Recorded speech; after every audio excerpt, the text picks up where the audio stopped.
Friends, మన ఆరోగ్యానికి ఎంతో మేలు చేసే కొత్తిమీర పప్పు అయితే చూద్దామా.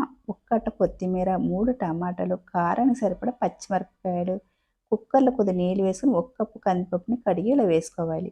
హాఫ్ టేబుల్ స్పూన్ పసుపు, హాఫ్ టేబుల్ స్పూన్ జీలకర్ర, కట్ చేసుకుని టమాటాలు వేసి 2 విజిల్ వచ్చేంత వరకు ఉడికించుకోవాలి. 2 విజిల్ వచ్చిన తర్వాత మంట వచ్చి సిమ్లోనే పెట్టి పప్పును ఉడికించుకోవాలి.